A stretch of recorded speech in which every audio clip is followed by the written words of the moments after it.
Это чистая страна, создание комплексной отрасли по обращению с твердыми коммунальными отходами и сохранению лесов.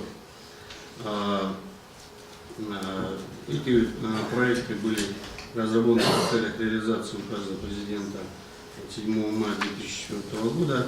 И первоочередными задачами ставилось прежде всего формирование комплексной системы обращения с твердыми коммунальными отходами, включая ликвидацию свалок и рекультивацию территорий, на которых они размещены, также создание условий для вторичной переработки всех запрещенных к сохранению отходов производства и потребления, и увеличение площади лесовосстановления и лесоразведения.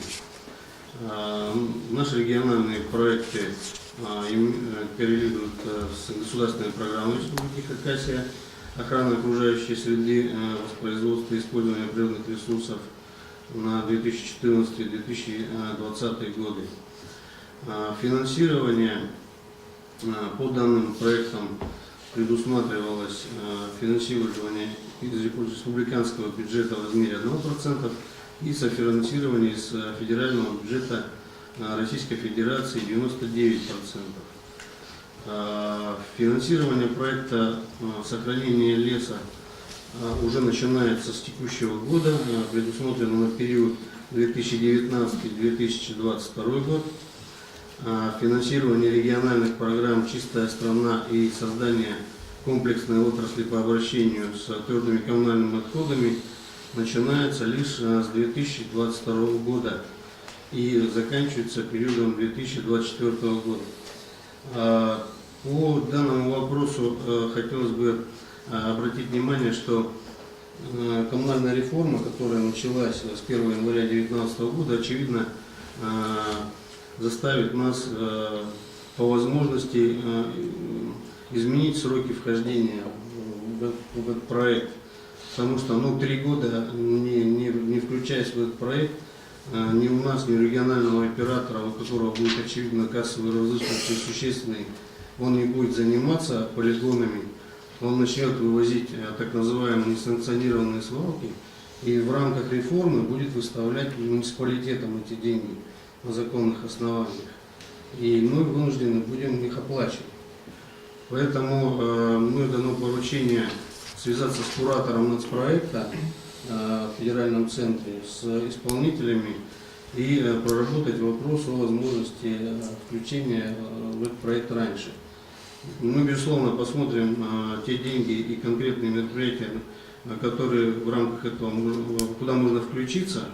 Соответственно, потом обсудим источники нашего софинансирования, если это будет действительно очень выгодно для нас. Но это уже в дальнейшем, где мы с вами будем обсуждать, после того, как увидим реальные цифры, что нам это может дать. В противном случае наша коммунальная реформа очень серьезно может забуксовать. По проектам «Чистая страна» и создание комплексной отрасли по обращению с твердыми коммунальными отходами. Основными целями, безусловно, является эффективное обращение с отходами производства и потребления, как я уже говорил, включая ликвидацию всех выявленных несанкционированных свалок в границах городов и населенных пунктов Республики Хакасия. Результатами этой программы является создание объектов обработки твердых коммунальных отходов, то есть это сортировка, доведение доли твердых коммунальных отходов, направленных на обработку в общем объеме отходов, вывезенных с мест накопления к 2024 году до 50%. Это очень важный показатель. Чем быстрее мы внедрим раздельную сортировку мусора, это является безусловным параметром к снижению тарифа. То есть это там ведь прямая линейная зависимость. Поэтому этот вопрос тоже очень серьезный. И я уже повторяю, что мы попробуем по возможности раньше включиться. Плюс у нас очень важный вопрос – это ликвидация несанкционированного размещения отходов. Это бывший полигон промотходов нашего МИБЭКСа. Там у нас складирован лигнин гидролизу. Ее нужно давно уже ликвидировать, но исходя из этих цифр, мы вернемся к этому 2022 году. Да? Вот.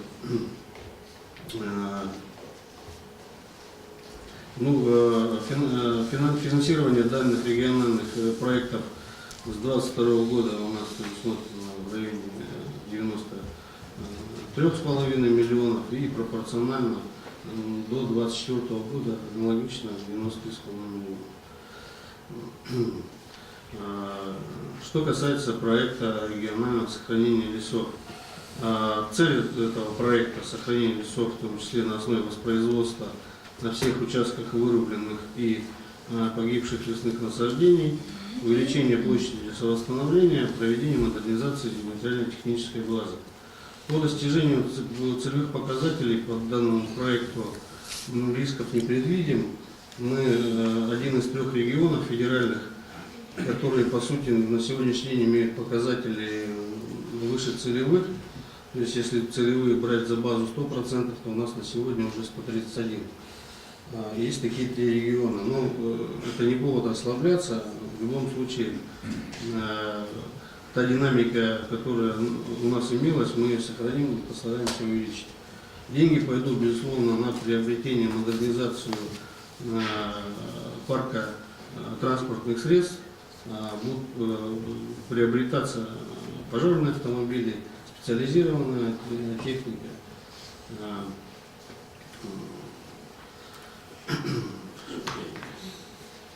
Вот.